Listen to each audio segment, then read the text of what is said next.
Hello बच्चों, good evening. मैं Bhanu Pratap Singh, lecturer in Maharana Pratap polytechnic Gorakhpur.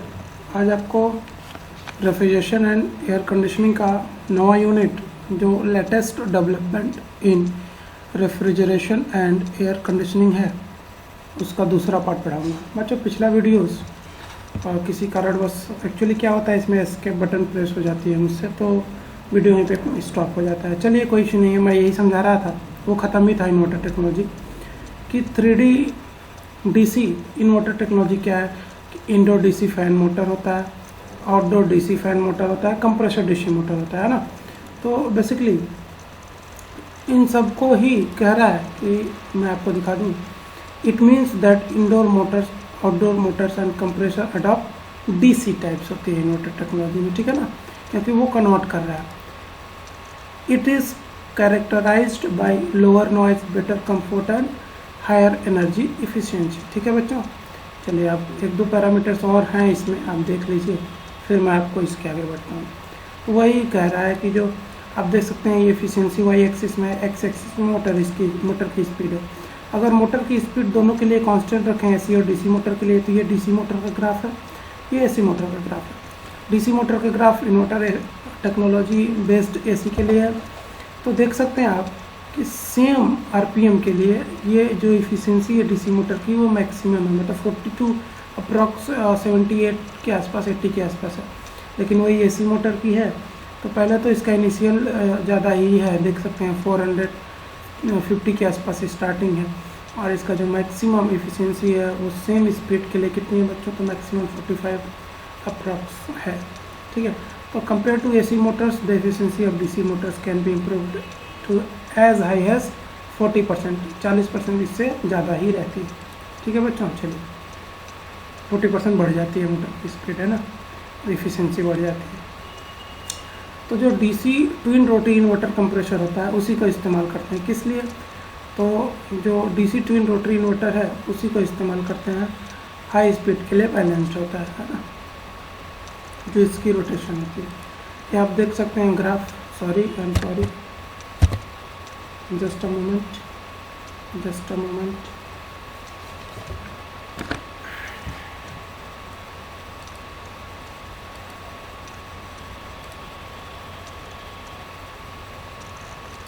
ये आप ग्राफ देख सकते हैं DC twin rotary inverter compressor का, है ना, ये वाला ग्राफ आप देख सकते हैं। टोटल एफिशिएंसी कंप्रेसर की मैक्सिमम है इसके लिए, है ना। चलिए, तो बच्चों ये वीडियोस यहाँ पे ख़त्म होता है। वीडियोस का मतलब ये इन्वर्टर टेक्नोलॉजी। अब आगे बढ़ते हैं, आते हैं ऑटो डिफ्रॉस्टिंग क्या है। तो बच्चों, ऑटो डिफ्रॉस्टिंग ऑटोमेटिक फ्रॉस्टिंग भी कहते हैं या सेल्फ डिफ्रॉस्टिंग भी कहते हैं ना। तो स्वचालित विहिमीकरण होता है इसकी हिंदी। तो ऑटो डिफ्रॉस्टिंग एक टेक्निक है जो रेफ्रिजरेटर या फ्रीज़र में इवेपोरेटर को एक निश्चित टाइम इंटरवल के बाद डिफ्रॉस्ट करती है ना। डिफ्रॉस्ट का मतलब क्या है बच्चों? जैसे कुछ रेफ्रिजरेटर होते हैं, वो डिफ्रॉस्ट का मतलब अभी मैंने आपको बताया था, है ना। डिफ्रॉस्ट का मतलब क्या होता है बच्चों कि इवेपोरेटर के कॉइल पे, फ्रॉस्टिंग का मतलब होता है इवेपोरेटर के कॉइल पे बर्फ़ जमी जाती है, और डिफ्रॉस्ट का मतलब क्या होता है, उस बर्फ़ को पिघला करके या जैसे भी आप हीट करके इवेपोरेटर कॉइल्स को या बर्फ़ को पिघला करके आप उसके कॉइल्स को क्लीन कर दीजिए, उसके सरफेस को, उस पर बर्फ़ ना जमी रहे, उसी को डिफ्रॉस्टिंग कहते हैं, है ना। तो ऑटो डिफ्रॉस्टिंग क्या है? तो मैकेनिज्म समझते हैं, सिस्टम समझते हैं। एक रेफ्रिजरेटर में डिफ्रॉस्ट सिस्टम थोड़े समय के लिए कूलिंग एलिमेंट, मतलब जो हमारा इवेपोरेटर कॉइल है, उसको गर्म करता है और उस पर जमी बर्फ को पिघला देता है। इसके रिजल्टेंट में जो बना पानी होता है, वो पीछे की तरफ एक वेव होती है, एक नलिका होती है, उसी के माध्यम से निकल जाता है। डिफ्रॉस्टिंग को एक इलेक्ट्रिक या इलेक्ट्रॉनिक टाइमर द्वारा कंट्रोल किया जाता है। हर 6 घंटे, 8 घंटे, 10 घंटे, 12 घंटे या 24 घंटे के कंप्रेसर ऑपरेशन के लिए यह 15 मिनट से आधे घंटे तक डिफ्रॉस्ट हीटर पर बदल जाता है ना। तो इवेपोरेटर कॉइल पे जो बर्फ़ जमी होती है, उसी को हटाना है डिफ्रॉस्टिंग है। ठीक है बच्चों, तो जैसे क्या होता है, ये एक फ्यूजिबल लिंक के माध्यम से शॉर्ट सर्किट से कंजर्व किया जाता है। अब इसकी ज़रूरत क्यों पड़ी है, क्या होता है? तो जैसे पुराने के जो रेफ्रिजरेटर होते थे बच्चों, उसमें टाइमर लगातार चलता रहता था, लेकिन जो अब नए रेफ्रिजरेटर आते हैं उनमें टाइमर तभी चलता है जब कंप्रेसर चलता है। तो जो रेफ्रिजरेटर का गेट जितना बंद होगा उतना ही कम मीटर चलेगा और अधिक ऊर्जा की बचत होती है। मतलब उतना ही मीटर कम चलता है और अधिक ऊर्जा की बचत होती है। जब इवेपोरेटर का तापमान एक प्री डिसाइडेड टेम्परेचर से अधिक होता है और 5 डिग्री सेल्सियस से ऊपर हो जाता है तो डिफ्रॉस्ट थर्मोस्टेट हीटर सर्किट को ओपन कर देता है। इससे फ्रीज़र चैम्बर अधिक गर्म नहीं हो पाता, ठीक है ना। अब डिफ्रॉस्ट टाइमर से एक ही समय में दोनों कंप्रेसर या डिफ्रॉस्ट हीटर चालू नहीं होते हैं बच्चों, दोनों बारी बारी होते हैं, अपने जैसे ज़रूरत होती है। तो फ्रीज़र के भीतर जो फ्रीज़र के इनसाइड में हवा का सर्कुलेशन होता है, या मैं कहूँ कि अधिक पंखों के माध्यम से होता है, मतलब जो सर्कुलेशन होता है एयर का वो एयर फैंस के माध्यम से होता है। एक स्पेशल डिज़ाइन में फ्रीज़र कंपार्टमेंट से जो कोल्ड एयर है बच्चों, वो फ्रेश फूड चैम्बर में फ्लो करती है। इस सब के परिचालन के बाद क्या होता है, जो गर्म वायु होती है पुनः फ्रीज़र चैम्बर में सर्कुलेट की जाती है। वायु के सर्कुलेशन से जो फ्रीज़र रूम होता है या फ्रीज़र चैम्बर होता है उसमें रखा फ्रोजन आइटम के ऊपर से जमी हुई बर्फ को सब्लिमेट कर देता है या सब्लिमेट करने में मदद करता है। सब्लिमेट क्या है बच्चों, सॉलिड से लिक्विड में बदलना। तो जो कूलिंग एलिमेंट्स है या जो कूलिंग एलिमेंट्स के जो फ्रीज़र लाइनर में एम्बेडेड होते हैं उनके स्थान पर ऑटो डिफ्रॉस्ट एलिमेंट लाइनर के पीछे या नीचे लगा होता है। यह क्या करता है, उन फ्रीज़र में रखे एलिमेंट्स को गर्म किए बिना जमी बर्फ को हटाने के लिए कुछ समय के अंतराल में गर्म करने की अनुमति परमिशन दे देता है। अल्टरनेट से कुछ सिस्टम ऐसे इवेपोरेटर को डिफ्रॉस्ट करने के लिए कंडेंसर में जो है हॉट गैसेस का प्रयोग करते हैं। ये एक सर्किट के माध्यम से किया जाता है ना, जो 3 वे वाल्व द्वारा क्रॉस लिंक से होता है, ठीक है बच्चों। तो जो गर्म गैसेस होती हैं वो तेज़ी के साथ इवेपोरेटर को गर्म करके डिफ्रॉस्ट कर देती हैं। इस सिस्टम का उपयोग हम जनरली कॉमर्शियल एप्लीकेशन में करते हैं, जैसे आइसक्रीम का जो डिस्प्ले होता है उस तरह में करते हैं ना बच्चों। तो ऑटो फ्रॉस्टिंग क्या है, ऑटोमेटिक डिफ्रॉस्ट करना ही ऑटो डिफ्रॉस्टिंग है। डिफ्रॉस्टिंग क्या है, इवेपोरेटर के कॉइल पे जमी हुई बर्फ को पिघलाना डिफ्रॉस्टिंग है। फ्रॉस्टिंग क्या है, जब इवेपोरेटर के कॉइल पे वाष्पितर के कॉइल पे बर्फ जम जाती है तो उसको फ्रॉस्टिंग कहते हैं। तो ऑटो डिफ्रॉस्ट या ऑटोमेटिक डिफ्रॉस्ट या self defrosting is a technique which regularly defrost the evaporator in a refrigerator or freezer, वही जो मैंने कहा है ना। Appliances using this technique are often called frost free, frostless और no frost। उनको फ्रॉस्ट फ्री भी कहते हैं, फ्रॉस्टलेस भी कहते हैं, नो फ्रॉस्ट भी कहते हैं। इस तरह के एप्लीकेशन जिनमें ऑटोमेटिक डिफ्रॉस्टिंग होती है, ठीक है बच्चों। चलिए, तो डिफ्रॉस्ट का सिस्टम का पर्पज क्या है। तो defrost system are required in low temperature extremely low temperature application to remove the ice that build up on the evaporator coil. तो डिफ्रॉस्ट वही तंत्र है जो इवेपोरेटर के कॉइल पे जमी हुई बर्फ को पिघला देता है कम तापमान को मेंटेन करते हुए, कम तापमान की जरूरत के द्वारा, है ना। Ice is formed when warmer humid air comes into. अब बात आती है कि बर्फ इवेपोरेटर कॉइल पे बनी कहाँ। तो बच्चों, ice is formed when warmer humid air comes into contact with the below freezing condition of an evaporator coil. जब नमी या ह्यूमिड एयर या कोई भी वार्म एयर इवेपोरेटर के कॉइल्स पे आता है तो उसमें वाटर पार्टिकल्स मौजूद रहते हैं। वो वाटर पार्टिकल्स इवेपोरेटर के कॉइल पे आइस में कन्वर्ट हो जाते हैं ना, क्योंकि इवेपोरेटर में जो रेफ्रिजरेंट फ्लो हो रहा है उसका टेम्परेचर बहुत कम है बच्चों, ठीक है। चलिए आगे बढ़ते हैं। तो दो तरह से डिफ्रॉस्ट कर सकते हैं, एक हॉट गैस डिफ्रॉस्ट गर्म गैसों के द्वारा, एक इलेक्ट्रिक डिफ्रॉस्ट। तो हॉट गैसेस डिफ्रॉस्ट कैसे करती हैं, uses a solenoid to reroute the discharge hot gas from the compressor to the evaporator. तो एक सोलेनॉइड वाल्व होता है जो ऑन ऑफ होता है। डिस्चार्ज गैसेस क्या करता है, ये हॉट गैसेस को डिस्चार्ज करता है कंप्रेसर से इवेपोरेटर में by passing the metering device and the condenser, metering device और कंडेंसर से पास करते हुए। अब इलेक्ट्रिक डिफ्रॉस्ट कैसे करता है, तो shuts down the compressor and the cooling system and energises an electric heater. सबसे पहले तो कंप्रेसर और कूलिंग सिस्टम को बंद कर देता है, उसके बाद इलेक्ट्रिक हीटर को एनर्जी देता है। इलेक्ट्रिक हीटर क्या करता है, हीट फ्लो कराता है ताकि इवेपोरेटर के कॉइल्स पे जो बर्फ़ जमी हो पिघल के पानी में कन्वर्ट होकर पीछे के वे में एक नलिका बनी होती है, यूनिट होता है, उसके जरिए बाहर निकल जाता है पानी, ठीक है। चलिए, तो फ़ायदा क्या है बच्चों ऑटो डिफ्रॉस्टिंग का। तो फ़ायदा बहुत है, डिफ्रॉस्ट करने की आवश्यकता नहीं होती है, क्यों, मैनुअली ये ऑटोमेटिक हो रहा है तो ऑटोमेटिक हो रहा है, इसमें बिजली की भी खपत नहीं बढ़ती है। बेटर टेम्परेचर मैनेजमेंट होता है। मोस्ट फ्रोजन फूड एक दूसरे से चिपकते नहीं हैं खाने। फूड पैकेजिंग देखने में आसान रहती है। और टोटल फ्रॉस्ट फ्री अप्लायंसेस में ये विशेष रूप से स्मेल में लिमिटेशंस हो जाती है ना, क्योंकि वायु का परिचालन सर्कुलेशन होता रहता है तो ये स्मेल फ्री हो जाती है। ये तो रहे फ़ायदे। मतलब the primary advantage of automatic defrost unit is the easy maintenance easy. Automatic में मैनुअली मेंटेन नहीं करना है।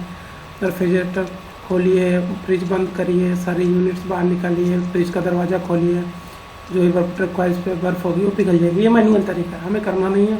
ऑटोमेटिक है तो मेंटेनेंस कम है। It saves you time and effort bye eliminating the need for manual defrosting. वही जो मैंने कहा, मैनुअल डिफ्रॉस्टिंग में बहुत फ्रिज को बंद करना पड़ता है, सारी यूनिट्स बाहर निकालने पड़ते हैं। बाहर निकालने के बाद फ्रिज का दरवाज़ा कुछ देर के लिए छोड़ते हैं ताकि गर्म गैसेस जाएँ, और फ्रिज बंद रहेगी तो इवापोरेटर के कॉइल्स पे जो बर्फ़ वहाँ पिघलेंगे तो पीछे की यूनिट में पानी बन के निकल जाएंगे। वो मैनुअल है और साफ ऑफ करना पड़ता है ना, तो वो करना नहीं पड़ता है, हमारा टाइम बचता है। You will only need to clean out the unit once in a year. आपको एक बार में यूनिट को एक साल में एक ही बार क्लीन करने की ज़रूरत पड़ती है। चलिए, डिसएडवांटेजेस क्या है बच्चों? तो डिसएडवांटेजेस यही हैं। अधिक उपयोग करने पर सिस्टम चलाना बहुत महंगा हो जाता है ऑटो फ्रॉस्टिंग करने में, और दरवाज़ा खुलने पर पंखा चालू रहता है या चलना शुरू हो जाता है, ये नुकसान है।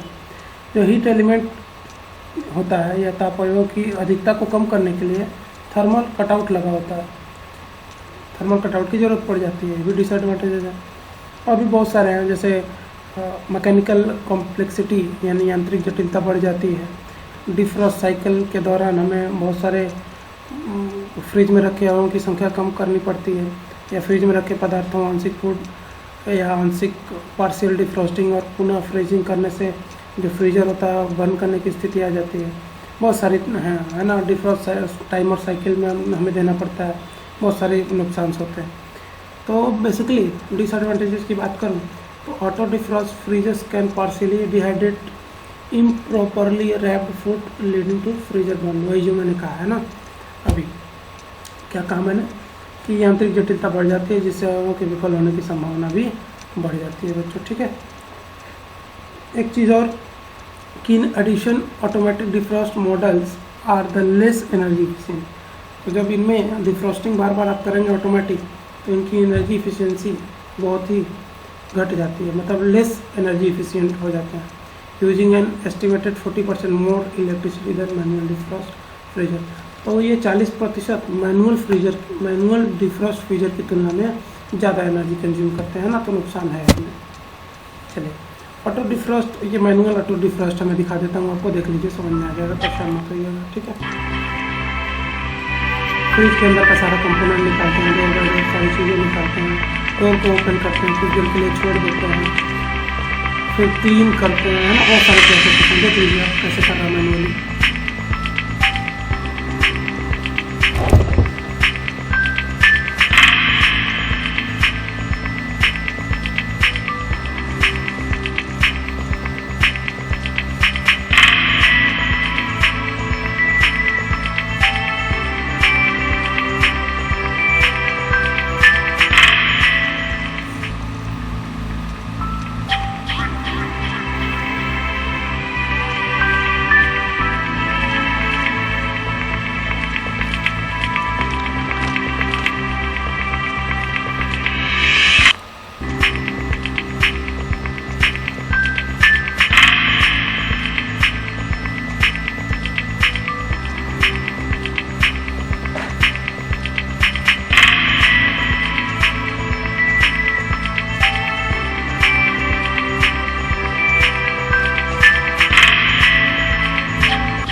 फ्रॉस्टिंग से बचने के भी तरीके इसमें दिखाए हैं ना।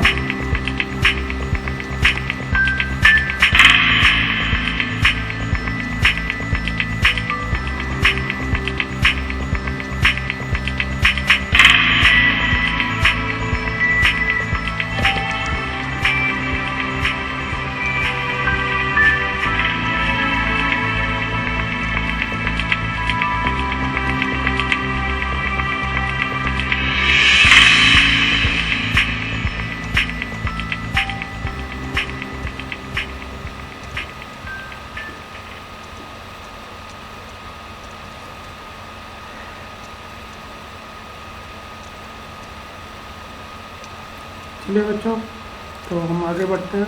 अगला टर्म आता है ब्लास्ट कूलिंग या ब्लास्ट चिलिंग। तो बच्चों, ब्लास्ट कूलिंग या ब्लास्ट चिलिंग क्या है? तो ब्लास्ट कूलिंग अथवा चिलिंग कम तापमान पर भोजन को जल्दी ठंडा करने की एक मेथड से विधि है जो बैक्टीरिया के विकास से अपेक्षाकृत सुरक्षित होते हैं। मतलब blast chilling is a method of cooling food quickly to a low temperature that is relatively safe from bacterial growth. तो ब्लास्ट चिलिंग थोड़े समय में ही चीज़ों को जल्दी ठंडा करने की ज़रूरत पड़ती है, हम ब्लास्ट चिलिंग करते हैं। ठीक है बच्चों, तो बैक्टीरिया के ग्रोथ से बचाने के लिए भी करते हैं ताकि इसमें बैक्टीरिया ना आए। ठीक है, तो जनरली होता क्या है मैं बता दूं, जो बैक्टीरिया होते हैं वो 8 डिग्री सेल्सियस और 68 डिग्री सेल्सियस के बीच तेज़ी से बढ़ते हैं। तो जो पके हुए भोजन होते हैं के तापमान को 70 डिग्री से घटाकर हम 3 डिग्री सेल्सियस या 90 मिनट से कम समय में ठंडा करके भोजन को स्टोरेज या बाद में हम सर्व करने के लिए सेफ रख देते हैं, सेफली रख देते हैं। वही कह रहा है bacteria multiply fastest between 8 degree Celsius and 68 degree Celsius by reducing the temperature of cooked food from 70 degree Celsius to 3 degree Celsius और below within 90 minutes the food is rendered safe for storage and other consumption, है ना, या and later consumption. अब कह रहा है कि भोजन को कंजर्व करने के लिए इस मेथड्स का उपयोग जनरली फूड कैटरिंग में होता है ना। तो वही कह रहा है this method of preserving food is commonly used in food catering. वर्तमान में जो इंस्टेंट फूड है की तैयारी में भी इसका उपयोग हो रहा है, क्योंकि जो फूड प्रोडक्ट हैं उनकी क्वालिटी और सेफ्टी के लिए ये सुनिश्चित करता है या डिजायर्ड होता है ना। And recently in preparation of instant food, है ना, जो भोजन तुरंत बनाए जाते हैं, as it ensures the safety and the quality of the food product. ठीक है बच्चों। अच्छा, एक चीज़ और कि जो ब्लास्ट चिलर है बच्चों, ब्लास्ट कूलिंग तो समझ रहे हैं, चिलिंग भी समझ गए हैं, लेकिन एक चीज़ जान लीजिए आप, जो ब्लास्ट चिलर है रेफ्रिजरेटर के समान ही काम करता है, लेकिन जो उसका डिज़ाइन होता है वो 3 से 5 डिग्री सेल्सियस के मध्य 3 से 5 डिग्री सेल्सियस के बीच में फूड को स्टोरेज करने के लिए किया जाता है ना। तो ब्लास्ट चिलर एक हाई ग्रेड और हाई कॉस्टली इंस्ट्रूमेंट है जो कॉमर्शियल किचन में उपयोग होता है। ठीक है, तो चलिए आगे बढ़ते हैं। तो ब्लास्ट चिलिंग एक वर्ड में क्या है कि ब्लास्ट कूलिंग अथवा चिलिंग कम तापमान पर भोजन को जल्दी ठंडा करने की एक विधि है जो बैक्टीरिया के विकास से चक्रित सेफ होते हैं। ठीक है बच्चों, चलिए तो अब आता है इसी में स्टार रेटिंग, बहुत सुनते होंगे 3 स्टार 2 स्टार 5 स्टार 1 स्टार। तो स्टार रेटिंग है क्या बच्चों? तो एयर कंडीशन या रेफ्रिजरेटर में किसी इलेक्ट्रॉनिक की मैक्सिमम रेटिंग 5 होती है और मिनिमम कितनी होती है? 1 होती है। इसका मतलब क्या है? इसका मतलब यह है बच्चों कि 5 स्टार एसी किसी कमरे को हाईली इफ़िशियंटली तरीके से ठंडा करता है और 3 स्टार एसी की तुलना में 5 स्टार एसी ज़्यादा बिजली, उल्टा बोल दिया, 5 स्टार की तुलना में 3 स्टार एसी ज़्यादा बिजली कंज्यूम करता है ना। एक स्टार रेटिंग क्या होती है? एक स्टार रेटिंग जो सिस्टम होता है एक इलेक्ट्रिकल इक्विपमेंट का या इलेक्ट्रिक इक्विपमेंट की एनर्जी इफ़िशियंसी को दर्शाता है। तो स्टार रेटिंग की संख्या जितनी ज़्यादा होती है बच्चों उतना ही वो इफ़िशियंट होता है, कुशल होता है। स्टार रेटिंग जो सिस्टम है उसको bureau of energy efficiency BEE bureau of energy efficiency India द्वारा तैयार किया गया था। यह जो सिस्टम है यह कंफर्म करने के लिए जो इक्विपमेंट्स हैं उनकी एनर्जी इफ़िशियंसी को आम आदमी समझ सके, इसीलिए energy efficiency bureau of energy efficiency ने यह तैयार किया था स्टार रेटिंग। ठीक है, चलिए तो वही चीज़ है। और star rating system depicts the energy efficiency of an electrical appliances. ठीक है ना, the higher the number of star the more efficient it is। ठीक, the star rating system was devised by the bureau of energy efficiency India BEE India with the range of minimum 1 and maximum 5 star. ठीक है, तो कुछ comparison है 3 star और 5 star का। तो सबसे पहले एक चीज़ जान लीजिए कि एक स्टार रेटिंग के 2 क्राइटेरिया हो सकते हैं मेज़र करने के। पहला कूलिंग कैपेसिटी, मतलब ये कि जो एक कमरे में ठंडा करने की उसकी कैपेसिटी होती है या कैपेसिटी की जो मेजरमेंट होती है यह ब्रिटिश थर्मल यूनिट यानी BTU में रिप्रेजेंट की जाती है। दूसरा कि एनर्जी इफिशिएंसी रेशियो कह लीजिए या एनर्जी इफिशिएंसी रेटिंग कह लीजिए, जो इसे ठंडा करने की क्वांटिटी है, जो एक फिक्स्ड क्वांटिटी में इलेक्ट्रिसिटी का उपयोग करने के लिए उपयोग कर प्रदान कर सकती है, मतलब ये दे सकती है, एक फिक्स्ड क्वांटिटी में इलेक्ट्रिसिटी कंज्यूम करने के लिए उपयोग कर सकती है ना। तो एनर्जी इफिशिएंट रेटिंग EER है ना। तो ठंडा करने की एक क्वांटिटी है जो निश्चित मात्रा में क्या करती है, बिजली का उपयोग कर प्रदान कर सकती है। तो देख लेते हैं जरा हम एनर्जी स्टार रेटिंग क्या है BE bureau of energy efficiency के द्वारा। EER का मतलब एनर्जी इफिशिएंट रेटिंग भी कहते हैं या एनर्जी इफिशिएंसी रेशियो भी कहते हैं, पहला पैरामीटर। और दूसरा पैरामीटर कूलिंग कैपेसिटी होती है ना। तो चलिए, तो स्टार रेटिंग मान लीजिए 1 स्टार है, तो इसका मतलब एनर्जी इफिशिएंसी रेशियो इसका होता है मिनिमम 2.30, मैक्सिमम 2.49। इसी तरह 2 स्टार का, 3 स्टार का, 4 स्टार, 5 स्टार का कितना होता है कि मिनिमम होता है 3.10 है ना। तो ये आपका ये दिया है, कब का है, कैसे है, ये सारी चीज़ें। उसी तरह कूलिंग कैपेसिटी 1 स्टार की कितनी होती है, मिनिमम 2.5, मैक्सिमम 2.69। 5 स्टार की 3.30 होती है मिनिमम, और मैक्सिमम से ज़्यादा भी होती है ना। तो कोई इशू नहीं है। तो स्टार रेटिंग के 2 पैरामीटर्स हैं, क्राइटेरिया हैं जो मेज़र करते हैं इन चीज़ों को। पहला कूलिंग कैपेसिटी, दूसरा एनर्जी इफिशिएंट रेटिंग या एनर्जी इफिशिएंसी रेशियो। इसको आप लोग देख लीजिएगा, मैं पूरा नहीं बता रहा हूँ, ठीक है। चलिए, तो इम्पोर्टेंट क्वेश्चन क्या है बच्चों इस चैप्टर से, तो ये चैप्टर ख़त्म हो गया। इम्पोर्टेंट क्वेश्चन जान लेते हैं इसके। तो पहला क्वेश्चन है what is inverter technology. Inverter technology क्या है, right the working principle of inverter. ऐसे इन्वर्टर एयर कंडीशनिंग के क्रियाविधि का वर्णन करें या क्रियाविधि को लिखें। दूसरा question what is auto defrosting. Auto defrosting क्या है, right the advantages and disadvantages of auto defrosting. Auto defrosting के लाभ और हानियाँ लिखें। और तीसरा क्वेश्चन और आखिरी question what is blast cooling. Blast cooling क्या है या ब्लास्ट चिलिंग क्या है, एंड स्टार रेटिंग, और स्टार रेटिंग क्या है। Compare 3 star and 5 star AC। 3 star और 5 स्टार एयर कंडीशनर्स को या एयर कंडीशनर्स को की तुलना करें, है ना। तो बच्चों ये आपका ये था 9वां चैप्टर आपका ख़त्म हो गया, ठीक है ना। तो 3 स्टार और 5 स्टार एयर कंडीशनिंग की आप तुलना करिएगा, ये क्वेश्चन है आपके। और इस वीडियोस को यहाँ पे ख़त्म करते हैं।